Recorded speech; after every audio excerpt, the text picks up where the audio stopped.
Maulid Nabi SAW adalah merayakan hari lahir Nabi SAW. Awal mulanya muncul tahun 230 Hijriah. Dan ini muncul dari kerajaan dinasti Fatimiyah Syiah. Syiah ya, yang itu dibentuk pada saat itu di Mesir.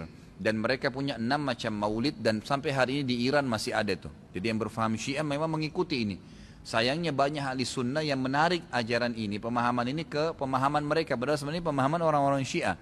Dan Syiah ini jelas mengkafirkan sahabat, mengatakan Al-Quran kurang, gitu kan. Mereka punya 6 macam maulid. Maulid Nabi SAW, Hasan, Husain, Fatimah, Ali dan rajanya mereka. Dan mereka pada saat membaca maulid dengan zikir-zikir yang sering kita dengar sekarang, itu ya mereka berdiri di tengah-tengahnya karena menganggap ruhnya Nabi SAW sedang lewat. Banyak orang ahli sunnah di Indonesia yang benci dengan Syiah. Karena pemahaman Syiah jelas ya mengkafirkan sahabat, mencaci maki Abu Bakar dan Umar, mengkafirkan mereka, mengatakan Quran kurang, tapi mereka tidak sadar maulid yang mereka lakukan adalah acara dari orang-orang Syiah. Gitu kan? Anda boleh kembali kepada buku sejarah, semua buku sejarah menjelaskan masalah itu. Jadi munculnya di tahun 230 Hijriah dan dilakukan oleh Syiah ya pada saat itu yang mendirikan dinasti Fatimiyah namanya.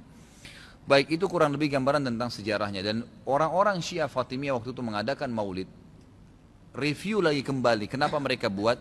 Ternyata mereka waktu itu di Mesir berbatasan dengan Bizantium, kerajaan Romawi.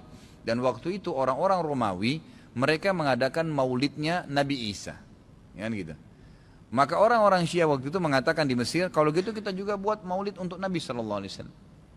Maka dibuatlah. Dan sekarang Anda boleh tanya kepada siapapun, kiainya, habibnya, tanya, apakah Nabi SAW pernah melakukan maulid kayak Anda lakukan nih? Berzikir, baca salawat, berdiri, menganggap ruhnya Nabi sedang lewat, pernah? Pasti kalau mereka jujur mereka akan mengatakan tidak pernah.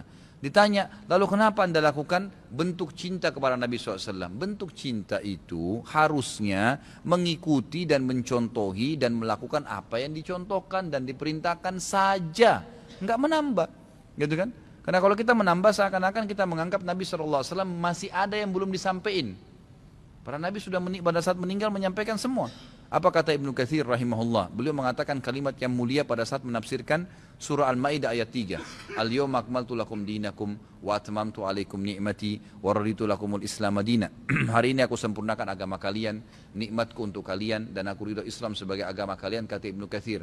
Ayat ini dalil yang paling nyata dan jelas ya, menekankan bahwasanya Nabi SAW tidak menghembuskan nafas terakhirnya kecuali sudah menyampaikan semua apa yang Allah tuntunkan, dan umat ini tidak butuh lagi tambahan, yang kecil sampai yang besar, yang samar-samar sampai yang jelas, gitu kan? Semua dijelaskan, semua sudah disampaikan.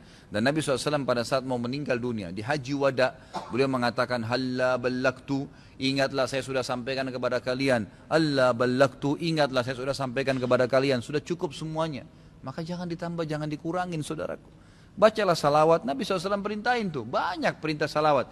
Baca 10 kali pagi, 10 kali sore, zikir pagi sore. Boleh juga dijadikan sebagai zikir rutin kita tiap hari. Nabi SAW perintahkan untuk baca salawat, gitu kan. Dianjurkan untuk membaca. Di hari Jumat disuruh memperbanyak salawat untuk Nabi SAW. Setiap kali disebut namanya SAW. Dalam majelis ini berapa kali kita katakan Nabi SAW, Nabi SAW. Itu semua fadilah, itu diperintahkan, gitu kan. Tapi jangan dikarang secara khusus, karena itu akan menambah. Sekali lagi, saya tidak menyalahkan. Kalau Anda ngotot mengerjakannya, mengatakan ini benar, silahkan, itu hak Anda. Saya menyampaikan apa yang saya ketahui, gitu kan. Saya tidak menyalahkan, tidak menghardik, saya mengingatkan apa yang saya ketahui. Kalau Anda anggap ini benar, terimalah, gitu kan. Karena orang yang bijaksana, orang yang berakal adalah orang kalau menerima, mendengar sebuah penyampaian dan itu benar, lebih benar dari apa yang dia ketahui sebelumnya, maka dia menerimanya. Ya, maka dia akan selamat dari sifat sombong, kan gitu.